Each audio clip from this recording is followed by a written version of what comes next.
Say goodbye to Chuck Sherman the boy. I am now a man. I highly recommend you join the club. We are doing the wild thing all night. Acid house music. Hey, what's up, everybody? This is Sherm.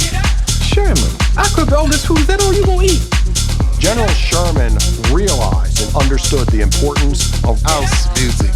So, do you know anything about techno? No. Listen. Get it on.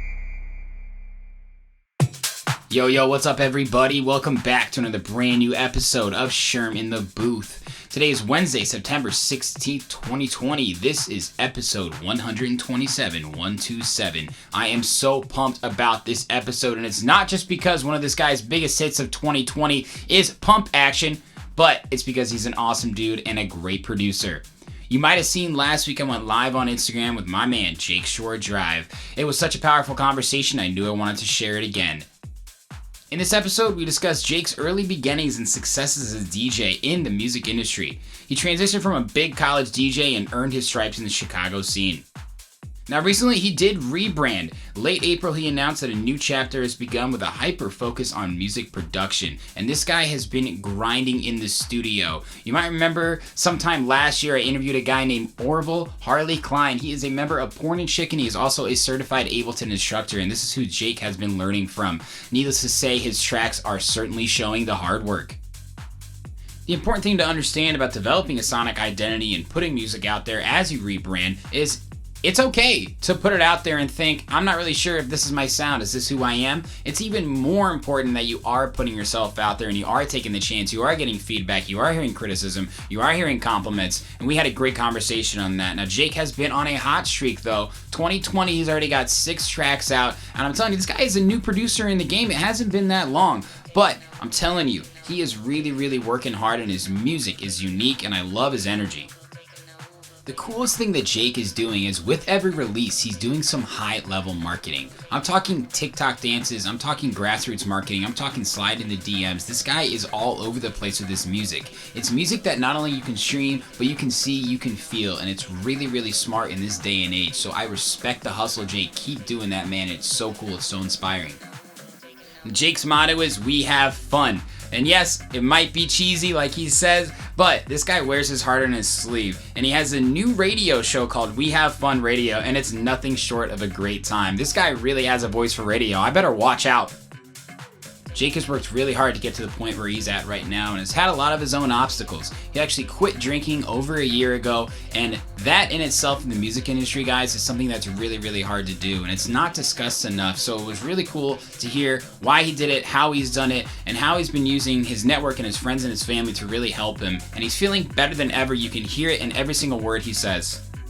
Truly enjoyed this interview. This guy is on fire, and I cannot wait to see what he's got in store for the rest of 2020 and 2021 and beyond. So without further ado, guys, let's hear it from Mr. Jakeshoredrive himself. This is episode 127. Let's get it.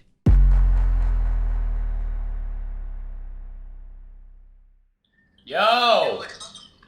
This works. I wasn't sure exactly how to do this. First time I jumped in on somebody's live. So. Good job. Yeah, here we go. It's a good start. How you doing, my man?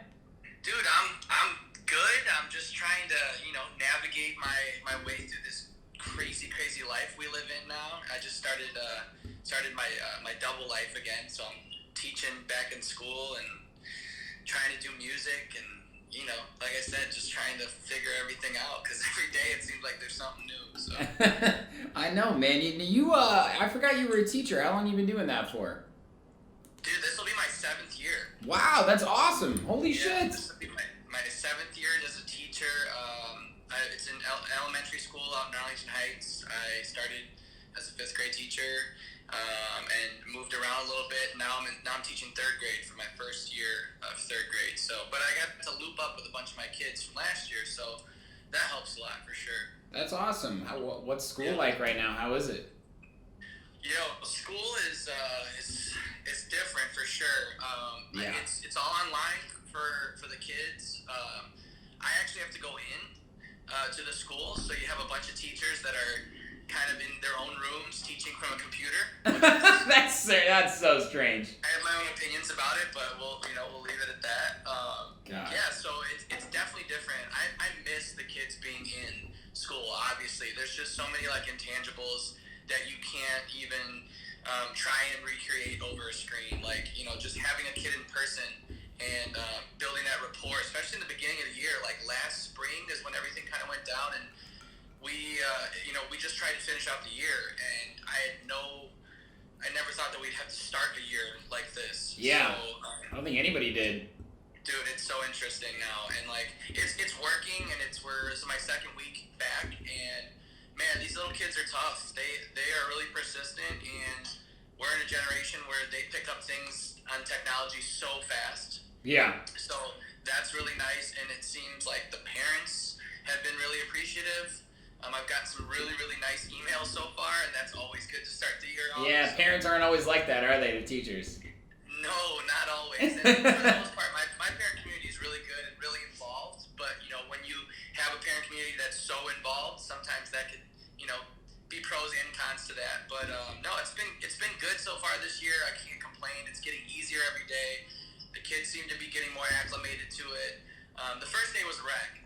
It was crazy, but ever since then it's gotten better and better. So that's good, man. Well, props to you for living the double life. I do the same, but yeah, I know. A lot of parallels between us for sure. I know, man. I'm really excited to finally be doing this with you. I know we've connected in and out throughout the past years, but it was really great to hang out with you a few weeks ago, and yes. I could just tell there's just something different about you, man. Like you've got this new energy to you. You've got this new motivation. You've got this new outlook on life. I know there's a lot of different factors that we'll get into on that, but I just want to acknowledge you, dude. You've been hustling this year, bro. Like putting out tracks, man. I didn't even realize. Like you know how social media is, right? You just see things and kind of like go through your system sometimes. And like in the back of my head, I was like, dude, Jake's put out like 6 or 7 tracks this year. Yeah, I'm working, man. I mean, I really appreciate that. Like, that's something that I have a blessed with a really good support team and just friends from even back when I was 5 years old. Yeah. That gives things a listen.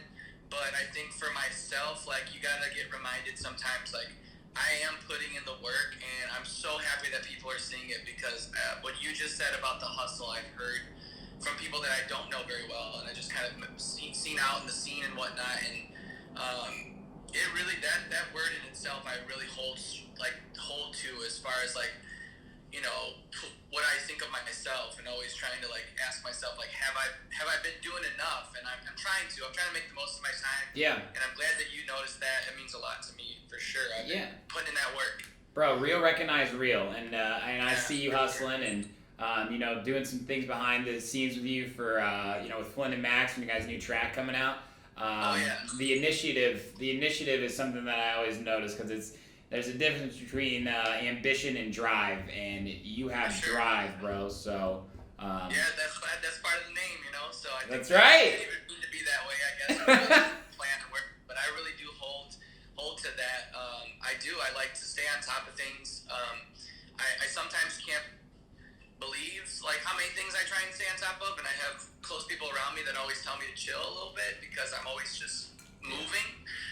But I think that's just how I like getting things done. I don't necessarily have to control every situation, not like that, but definitely like to be the initiator. Like I like to make sure things are on schedule, and just keeping up with things for me I think personally puts me at a point where I'm like, okay, so that's this is but as things are getting bigger, it's also getting a little tough. Yeah. To hold on to everything at once, but. Of course, man. Have you always been like that? I mean, tell me about like the younger days, like when you started like really taking music a little more seriously. Have you always been this driven? What's been the storyline for it? Yeah, I think I've always been the type of person that and even it's true to this day. I felt like the more that I can do myself, the better off I'll be.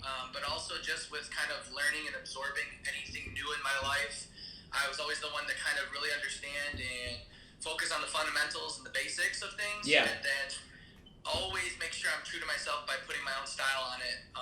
I can think back from, I guess, when I first started DJing out at U of I, and I was taught by just some guys that we met on campus that have kind of been grinding. Actually, John Hahn, he's still very much in the scene. Yeah. He kind of runs the bookings over at Electric Hotel. Believe it or not, most people don't even realize that he was the one that actually taught me like the fundamentals of like Really? phrasing and beat matching and all that stuff.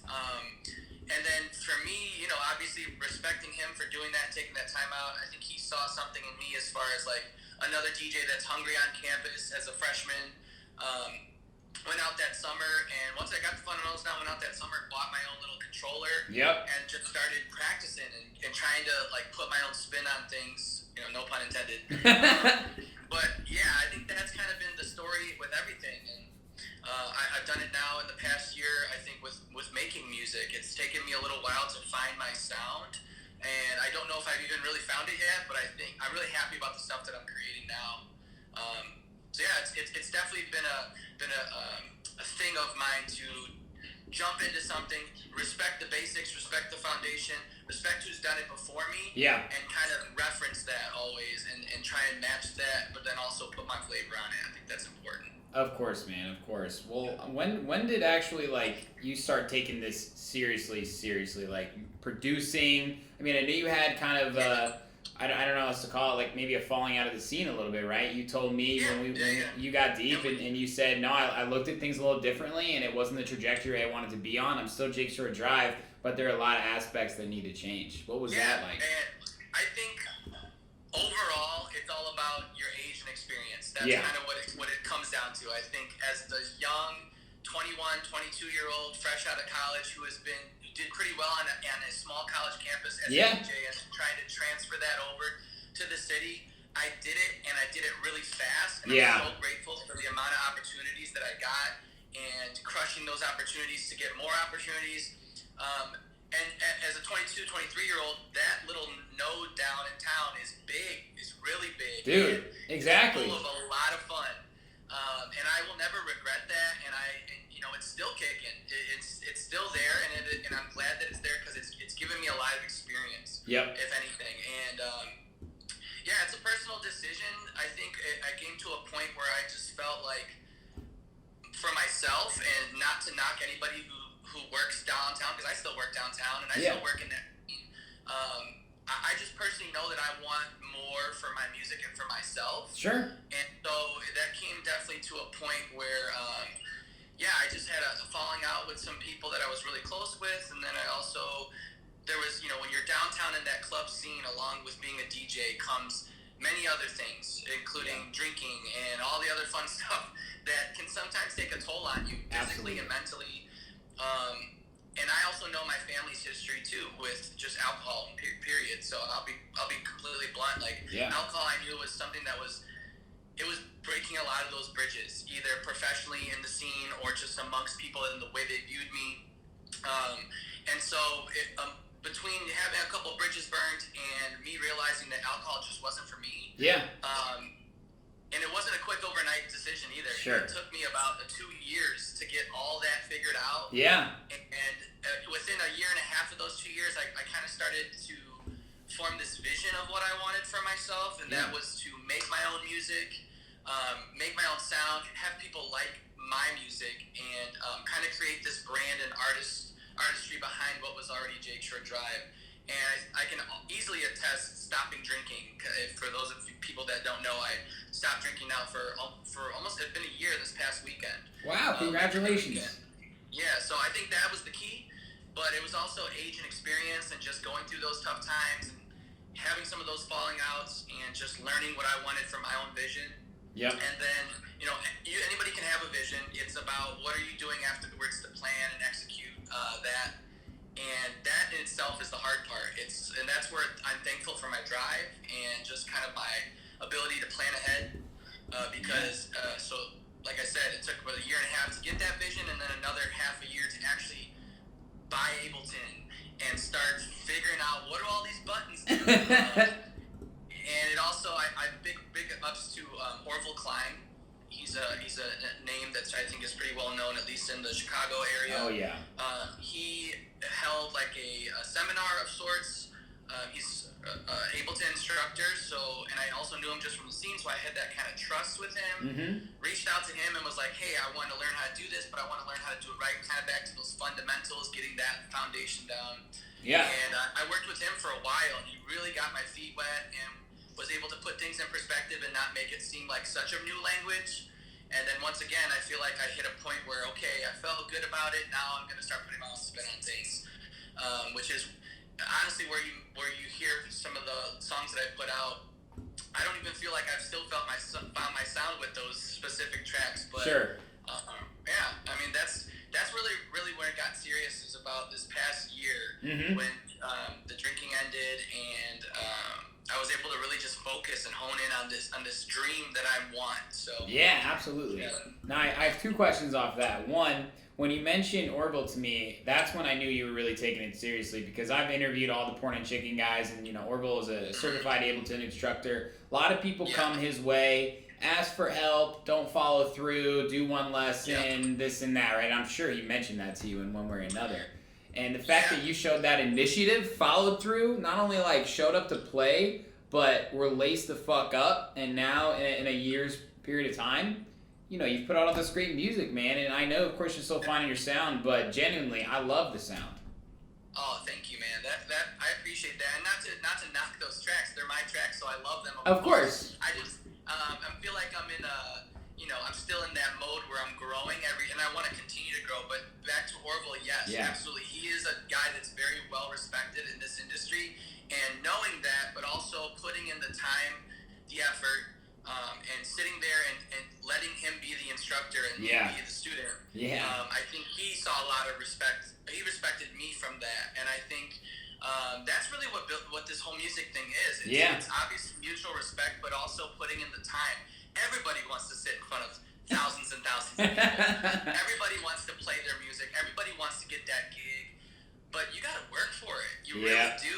And like, if there's that drive and that energy, and on top of it, you have that knack to just actually get to know people within this, and don't just hang out with people because of their status. I think you can get really far really fast, and I'm learning that, and I'm picking that up as best as I can. And I feel like that's true with life in general. Like, if you want to do something, surround yourself with the people that are also doing that thing you're doing. So that's a simple. Orville was definitely a key piece to that, so I hope he sees this, because he's the man. We'll send it to him. And something that rang a bell too, I started DJing before I was producing. It sounds like you did as well, right? Yes. Do you make your tracks, you formulate your tracks, you phrase your tracks from a DJ's mindset? Now, obviously, with COVID putting everyone on the bench, we'll talk about that in a different way, maybe how that affects your music making process. But maybe let's talk, 6 months ago. Are you thinking intro, breakdown? Like, how do you think about it as a DJ versus a producer, and how do you combine those two? So there's two answers to that question. Yes, my DJing does influence the way I produce and what I produce and the sounds that I use, for sure. As far as arrangement, no. I find myself doing that piece last. Like, oh crap! If I'm the DJ, like, I'm definitely gonna want to have like a nice intro here so I can blend it out. Right. So that part's gonna. So I'm kind of like, which you would think I should like be thinking that way first. Right. But because I'll drop like a track of mine, like some unreleased stuff, and I'm like, wait, dude, I didn't put like an intro to this. Like, I'm gonna have to just like vinyl this up, like old school, whatever. Right. But it's that's definitely something I'm starting to think about more now, because I'm realizing that, dude, the coolest thing about this is other people are playing my music. Yeah. And there's I have like Chicago freestyle, for example. I did that. Me and Blackout, Dave from Blackout, did that remix before it was even a thing. And now I have Chicago DJs playing it out, and it's just like, that in itself is so cool, because it's like full circle. So now when I make something, yes, but it seems to be on the back end. It's like, wait, I need to put that intro in there, put that outro there. As far as what I choose to either remix or what I choose to make is very much based from my DJing. I've always considered myself an open format DJ. I feel like, shout out to open format DJs, because you are making yourself so marketable, and you're making yourself just versatile. And in a market where it's so flooded with everybody wants to be that DJ, everybody wants to be that artist, you got to stand out in some way, shape, or form. And that's where it's like, I pride myself on making house music, but I don't want there to be rules to it. Yeah. I want to be able to be like, yo, this is a really dope hip hop song from Houston, aka Then Leave. Yep. Really ratchet, super heavy hip hop song. I want to see what it sounds like with a tech house background or switch. And so that's kind of what I did, and I love that more than anything. I love having that kind of just genre bending sound that would end up fitting in one of my open format sets. You know what I mean? Yeah, so, I love that. It definitely influenced it. I'm so thankful that I DJ'd for so many years before producing. Not to say either one is better than the other. I just think it's definitely helped me pick things up faster, but also it makes me understand what other DJs are going to want to play. This is going to sound dope because they can easily maybe, word play this with another song that's already out or et cetera, or something like that. For sure, Jay, and absolutely, bro. And I think it's so important to know, I think you realize this, you can't just be a DJ these days, you can't just be a producer, you can't just be a graphic designer, you gotta be all of them, at least at first by yourself. So I'm right there with you, man. I think it differentiates yourself, it's awesome. Making my own music is really important to me, and it gives me that creative edge as well. But also being a DJ who has played so many different types of sets gives me that confidence to go outside my comfort zone with my productions and with shows. And I think you're right, you got to be marketable in that sense too. You have to have the competitive edge. Yeah, it helps. I mean, and when it comes down to it, of course, I don't just do this for the money. I mean, that's not... Definitely not. Yeah. If somebody, for instance, I'm doing a vow renewal this Friday out in the burbs, it's a wedding reception type thing. Yeah. And I'm gonna hit the top 40 remixes. Yeah. And do all nothing in which I produce at this point. But it's also I know where the market's at, and you have to remember the general average person is still looking for that kind of top 40 vibe. And it's just, I mean, if you want, it depends on really what you're trying to do. But for me, I still got to try and grab that bag as many times as I can so that I can continue to invest in myself and continue to invest in my girlfriend and all that good stuff. So yeah, for sure. It's just, I guess keep yourself marketable for sure. Yeah, and I think that's the cool thing about house music nowadays. One thing I've had a few conversations with some of the big open format DJs here, Danger Wayne, for example. I'm sure you know Eric. Him and I had a good discussion on open format house. Right, how you can play these edits and remixes and give the people what they didn't know they wanted, right? So a lot of gigs when I was playing, I'm playing these disco remixes of Michael Jackson. I'm playing Khaled remixes, and it's all tech house drops, right? And people moving, and they're like, oh wow, what is this? You got to give them something to taste, and then that sauce is what makes them go, oh shit, damn, what's on top of this, right? Yeah, it's you're breaking up just a little bit, but I think I heard the last piece. Can you hear me?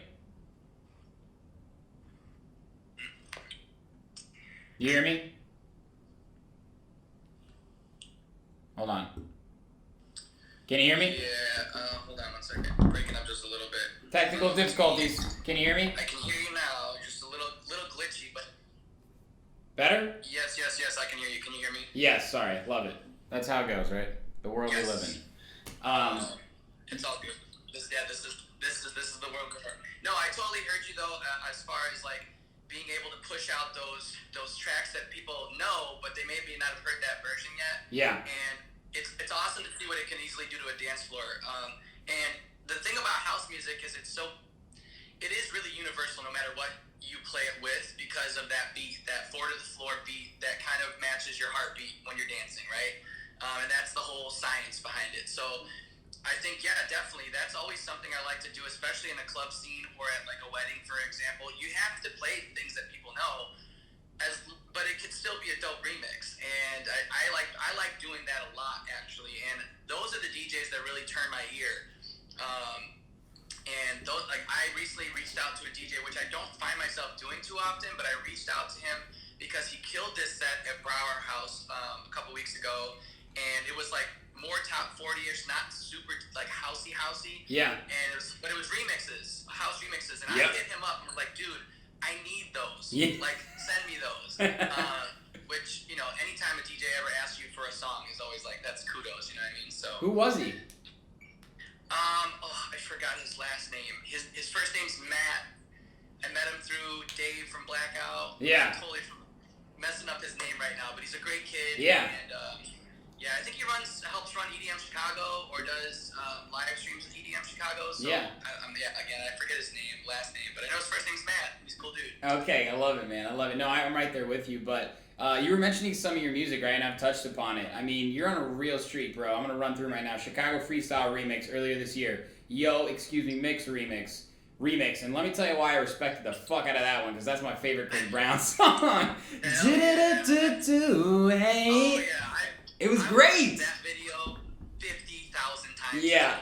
I mean, basically, people ask me like, how did you learn how to dance? And I literally tell them I spent my days as a kid watching YouTube videos of Michael Jackson, Chris Brown, you name it, Neo, Usher, like thinking I was them. Yeah. That's so but like, funny. yeah, I love that song. Anytime that song comes on, just the original, it's like a heart melter. I mean, it is. The girls love it.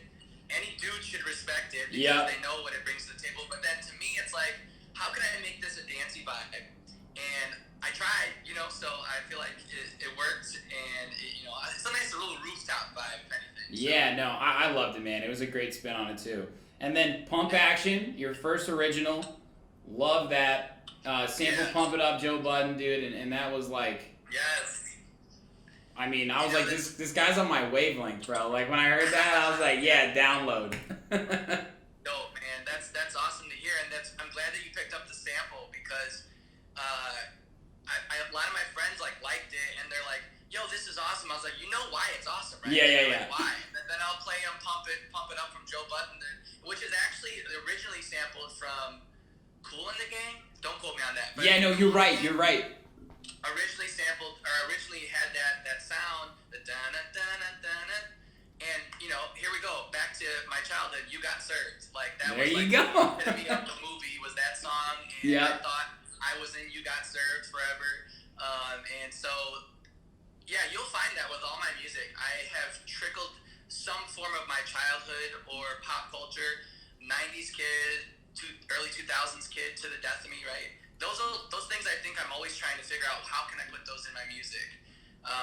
So I'm glad you caught that, because a lot of people are like, I know this. I was like, yeah, you do know this. That's the whole point, is finding that little eargasm, whatever they call it, right? And for sure. putting it into tracks. So. I really and I could probably do a whole episode on that track. I really liked how you built it, because you tease a lot.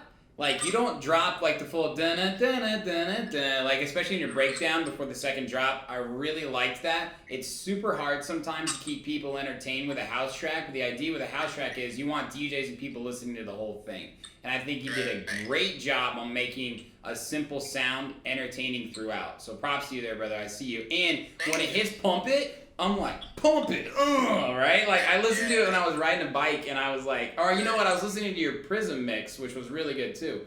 Thank you. But it hit really dope in that, and I was like, wow, like, I haven't listened to this track maybe since the first or second time, and I was just thinking about it today, so it's dope, for real. Yeah. Thank you so much, man. I'll be honest with you, I'm pretty new to this game, and I'm new to, like, the whole interview thing, and it's nice to have somebody depict your music and do that much homework on it. I take this seriously. You and your job, doing your job. That's props to you for that. Yeah, and it's funny. Like, I'm learning too. You're not gonna pick the song that you think is the best. Your quote unquote fans are gonna pick the song that they like. Yeah. Somebody played that song for me the other day, and I honestly hadn't listened to it in a while. And we had been playing other house tracks. And for me, it's the competing.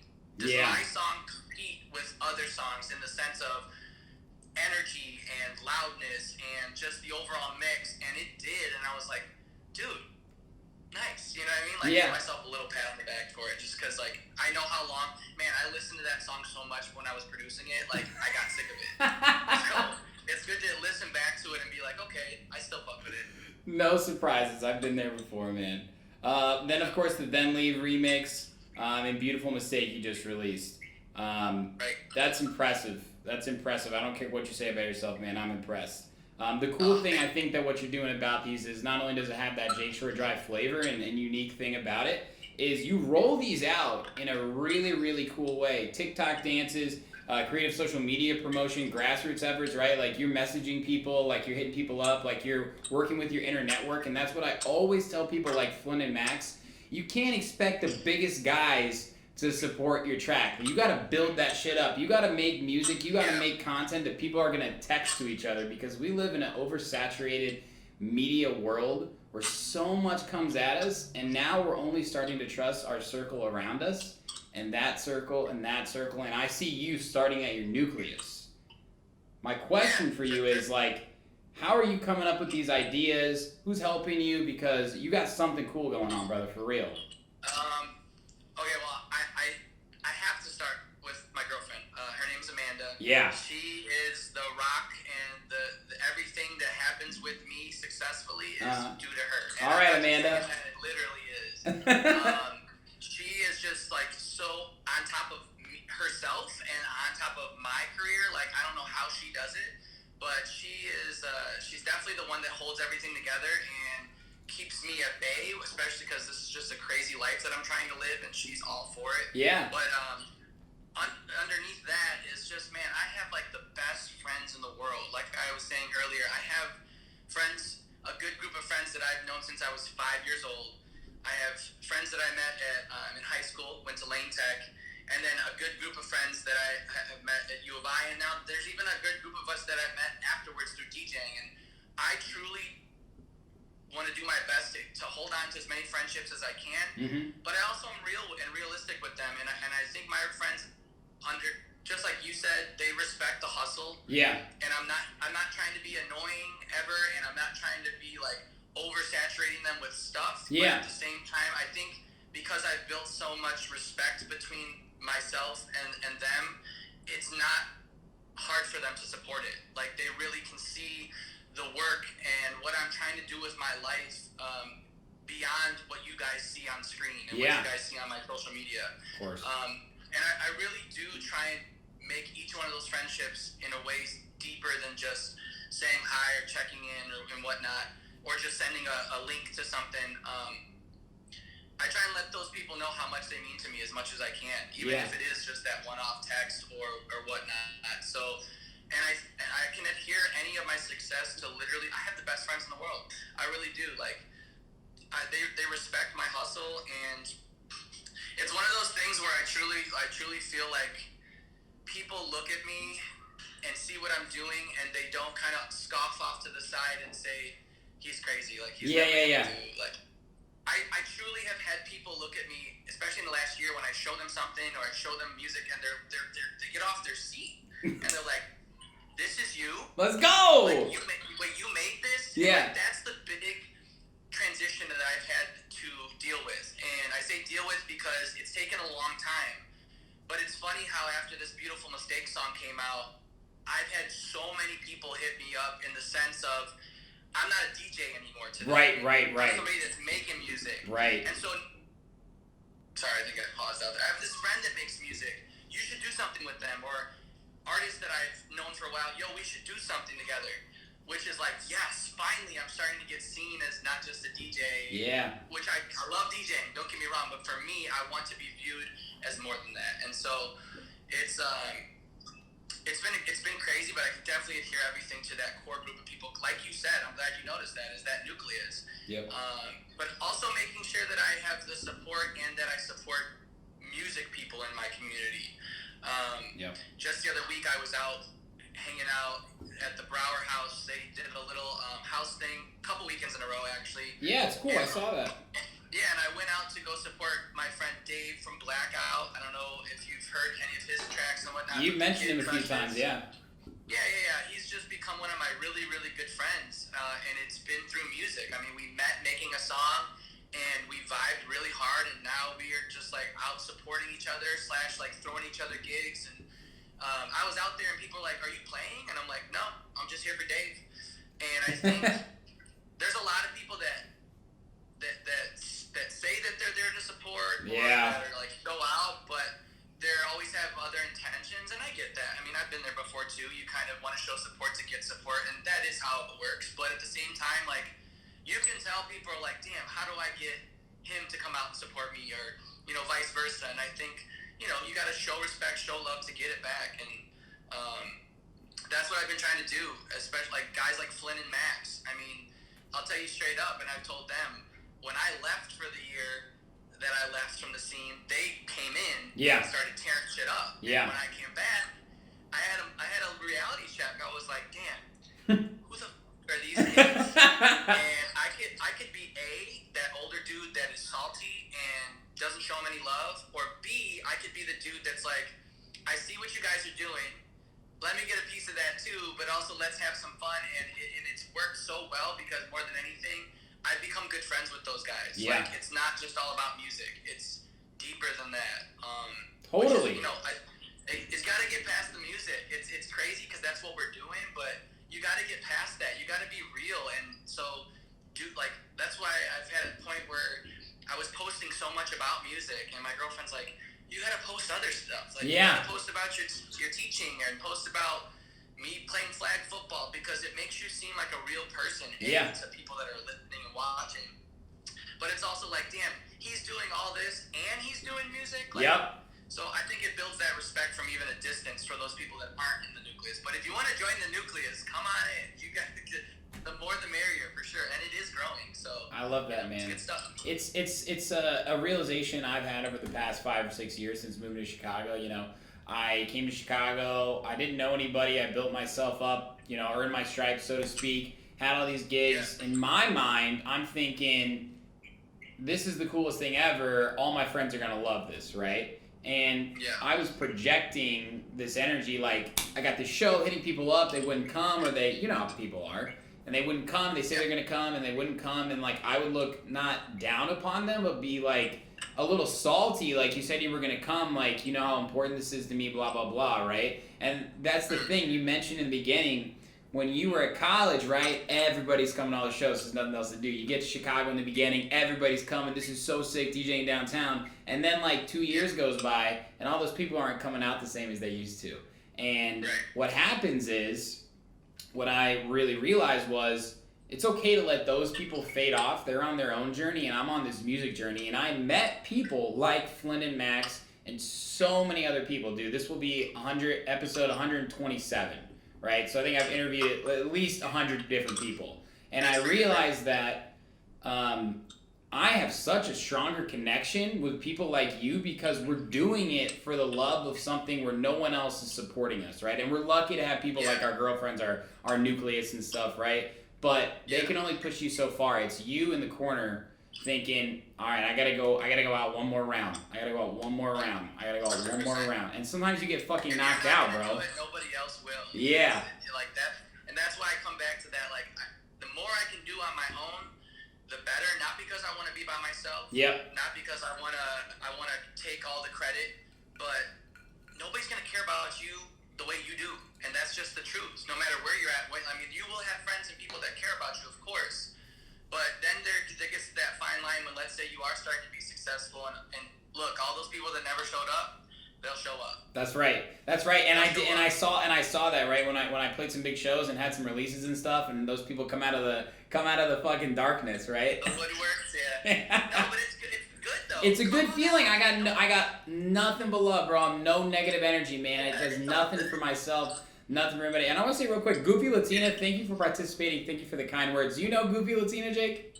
I do. You know who that is? Who? That is the lady that runs the front desk of my building. Let's go! Okay? So she's like the best. If you're still listening, that's Sandy. She's the best. Sandy. Welcome me and Amanda here at our building with open arms. And she's like the mother hen of everybody, and she's super nice, and here she is on my live. Well, you know what's funny is I walked past her a morning or two in the summer, and I guess what I'm hearing off her phone? I'm hearing that clap and that high hat going off her phone, like, the highs that you can hear off the speaker. So I walked up to her right as I was about to leave, and I was like, hey, do you listen to house music? And she's like, I do. And I was like, cool, check out this We Have Fun radio series that I have. And she's like literally been following me and showing love ever since, and the love is mutual. So it's little things like that. It's the people that, like you say, that you thought like would definitely come out because you've known them.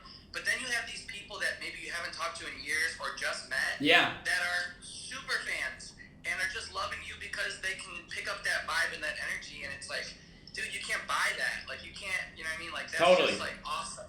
It's so cool. So there she is, and that's her. I hope she's still watching because we think she's great. So I wanted to give her a shot, man. But you just mentioned We Have Fun, dude. I want to know more about the branding, the inspiration. Tell me about the radio station. I mean, or the radio channel. It's awesome, dude. Yeah. So that's been a staple since I started. I mean, I guess it really started more so back in like 2016, which I don't know about you, but like 2016 for me and my group of friends was just like a wild fucking year. Oh yeah, for sure, bro. First year out of college for me, yeah. Summer, it was the first summer I was the resident at Joy District's rooftop. It was also the first summer that rooftop was open. Jesus. So it was just nuts. I was opening up for Win and Woo at the time. So Nice. Think about like all the things that have transpired, right? Yeah. But we have fun, man.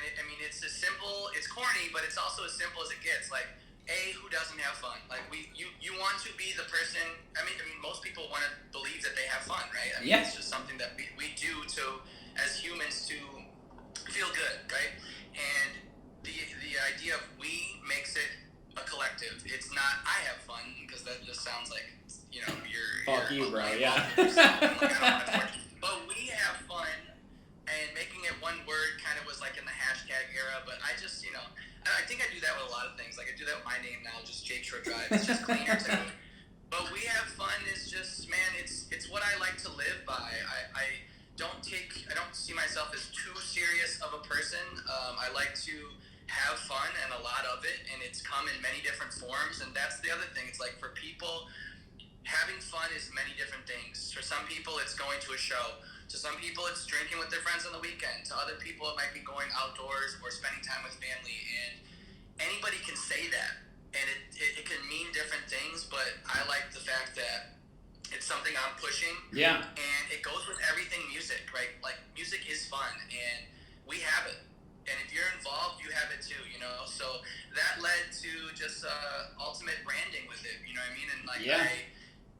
It's a great podcast name or a mixed series name, which I started this summer. That's been the funny thing is that was the original plan. That was the original vision. Is I want to do a podcast and I want to have a music series because I was really into Don Diablo's, his radio show, and then I started listening to other podcasts. Yeah. And then you came along, and I was like, that's a great idea. He's doing interviews too with people. Like this guy's doing it. Yeah. So when I started picking up on what you were doing, I was like, okay, I can do this. It's being done, like kind of that, like using somebody that's doing it ahead of you and referencing that. Yeah. Mine is strictly music right now. I'll come on there and I'll introduce the show, or I'll introduce some artists and drop some unreleased stuff. And what's cool now is I'm getting these sub labels and people that are picking up my email or whatever it is on the comments, and they're sending me stuff.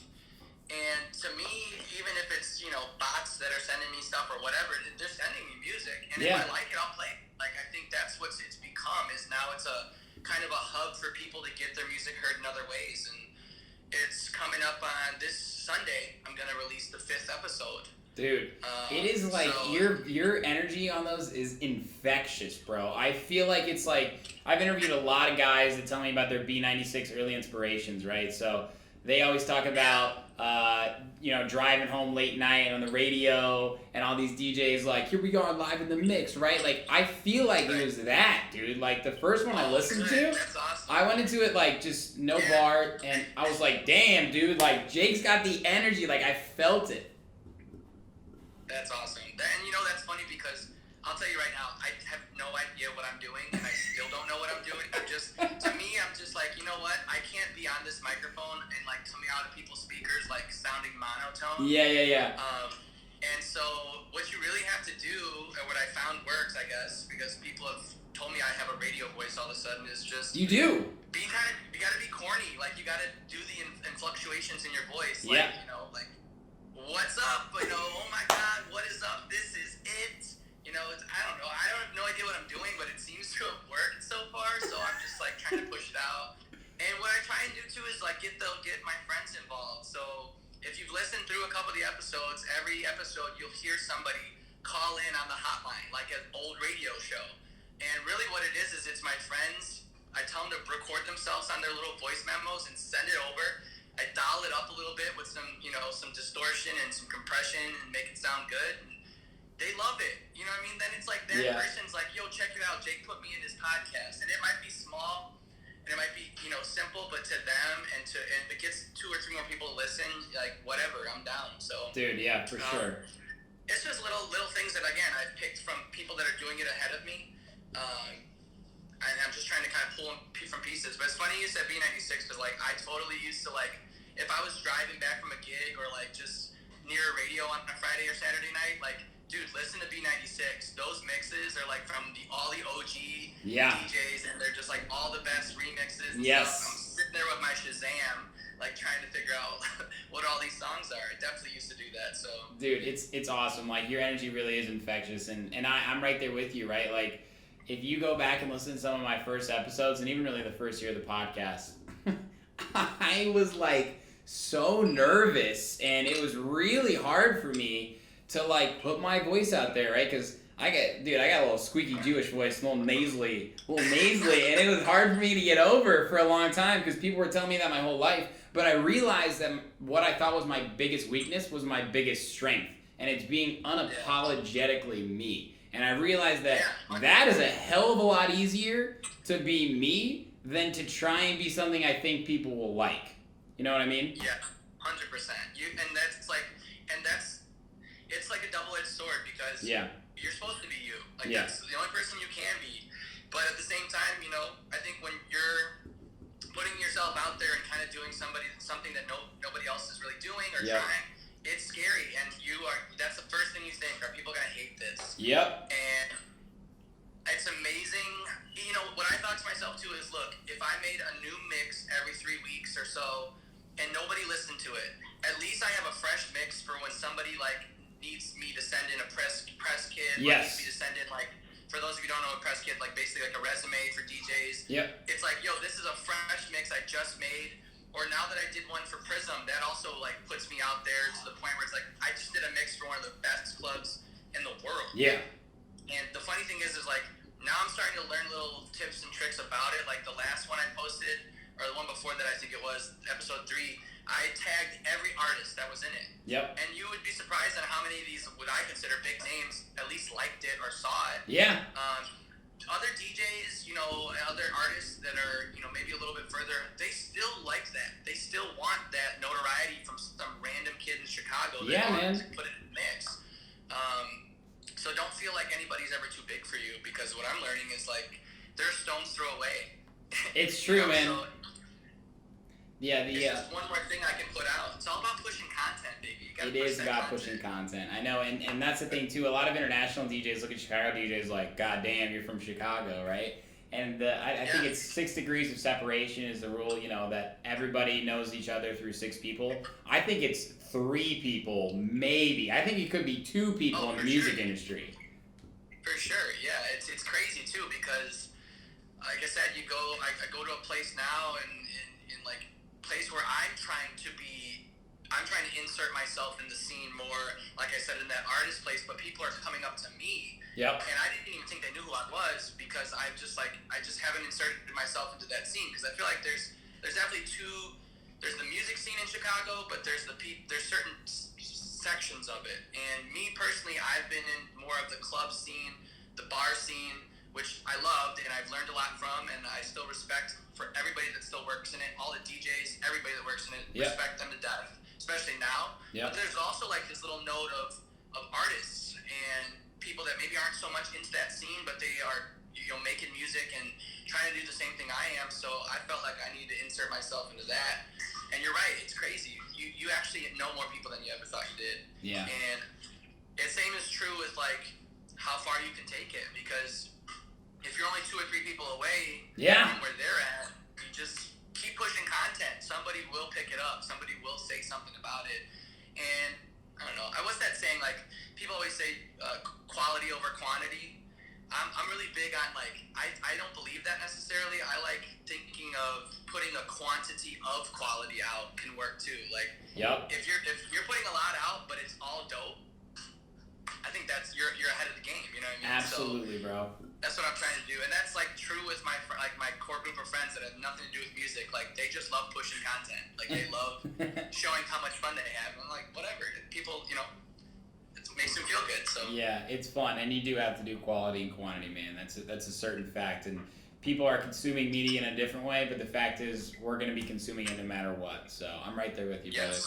brother. I want to ask you, of course, as someone who's been in the industry for a longer period of time and is now looking at things a little bit differently. You know, with coronavirus putting everybody on the bench in the music industry, it's hard to look at what the next year, let alone the next decade, is going to look like, right? Before this shit hit, I was asking everybody in 2019, 2010 to 2020 was a real boom of electronic music, right? And we were riding it. 2020 was supposed to be a big year for this industry, and now it's like, we don't even know how 2021 is going to go. I want to ask you, what do you think the short-term and long-term effects might be for better or for worse for people in the music industry?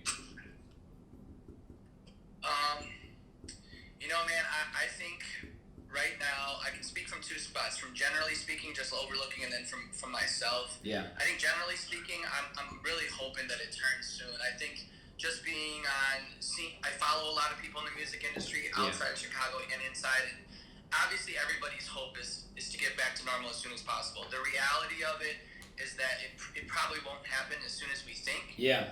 And so for me, like, it's almost been a little bit of a blessing because I have been learning and absorbing how to make music. Yeah. So everybody that was ahead of me is kind of like stopped as far as like the live shows go. So I feel like I've had a chance to catch up, but at the same time, what am I catching up to? I'm catching up to eventually play those shows. So I think, man, I don't know. I'm hoping that the sooner the better, obviously, but realistically, things got to be safe. And in this arena of live music where you're having massive crowds of people join together, unfortunately, it's like the last thing that's going to be back to normal, whatever that looks like. So yeah.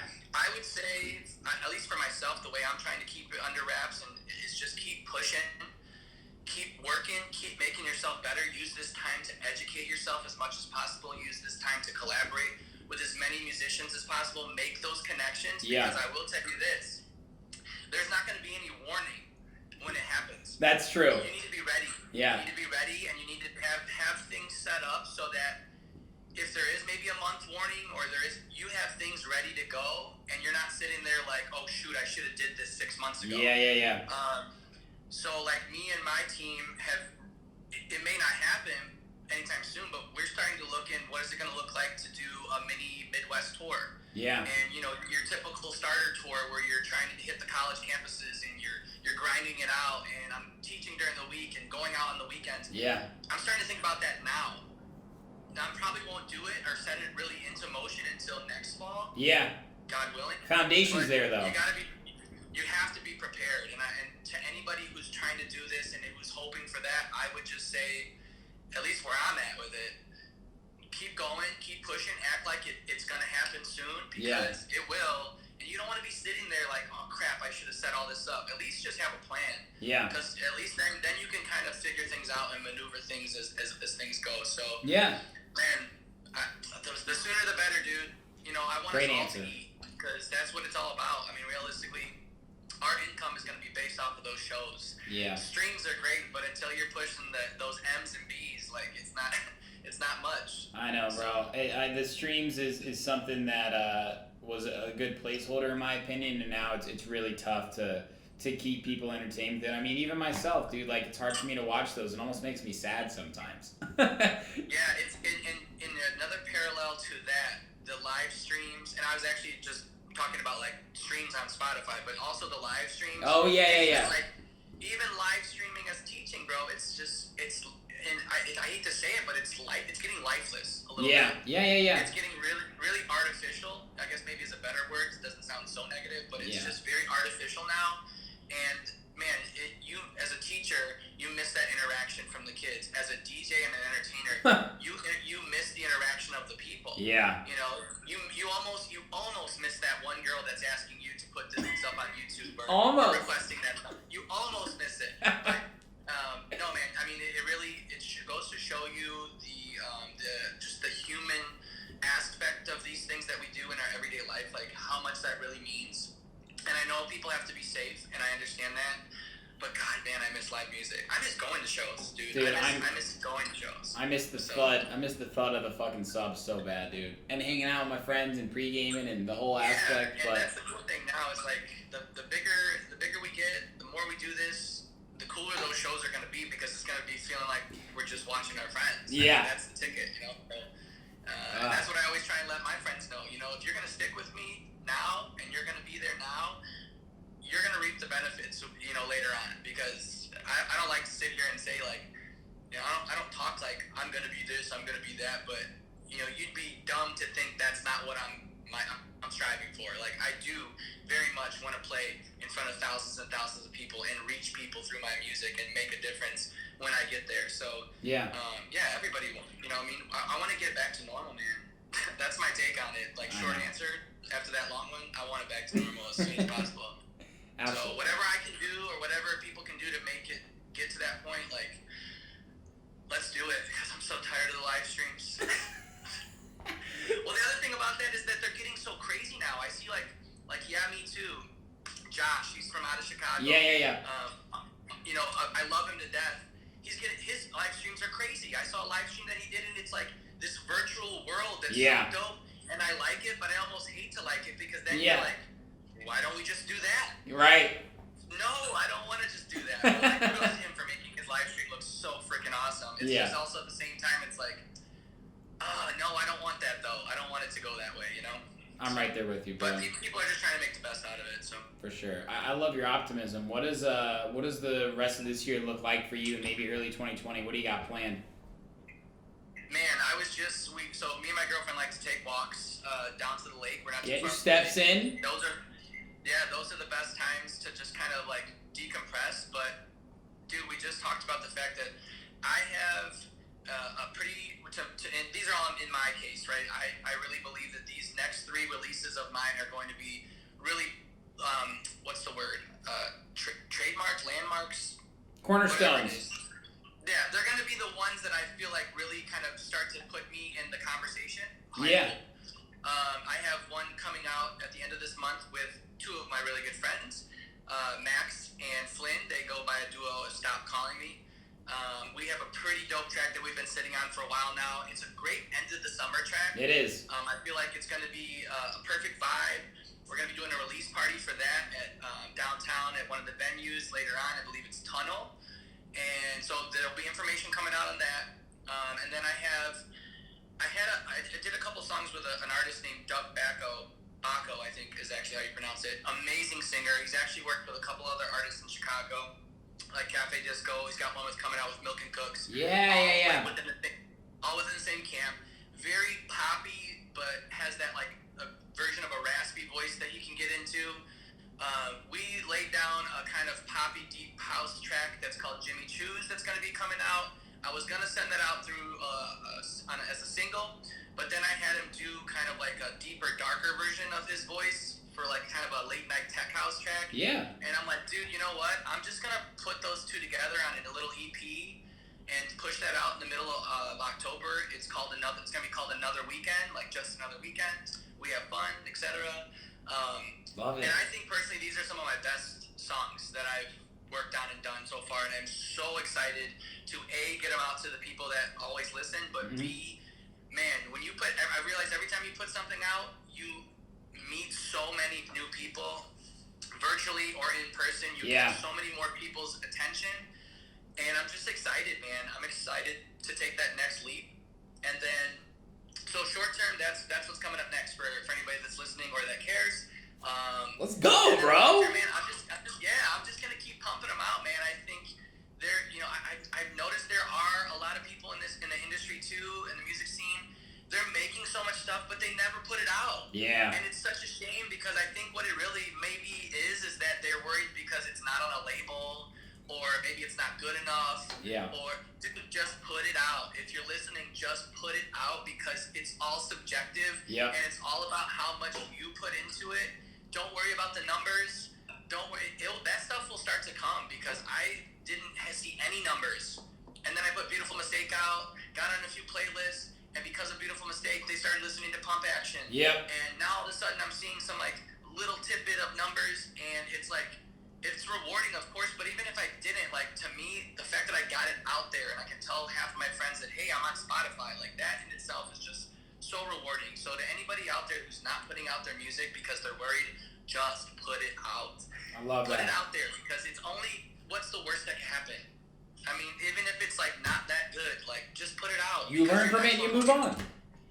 Your next one will be better. Like, Yep. That's the thing about music. You really can't go backwards. If you can't, because you learn something new every time you do a song, and you can't go backwards. So just keep pushing it out. So yeah, man, I'm excited. I'm so excited to get some stuff out, and shit's gonna be crazy, Dude. I can't wait. I'm ready, man, and I'll be front row in every way that I possibly can. I'm super excited to hear this music from you, and I know the Stop Calling Me release. I've been hearing it for a little while now. I know how fire it is, so I'm excited about that. Your support means the most to me, man. I know we're closing out here at the end of the hour. I just want to say this has been a humbling experience for sure, because I will be completely honest. When I started to catch wind of what you were doing, A, I respected it because it was just very well done. Thank you. But B, I noticed that you were interviewing, mainly Chicago artists, and then you even have some really big names now that you've been interviewing. And to me, it was a push. It was a motivator, because I was like,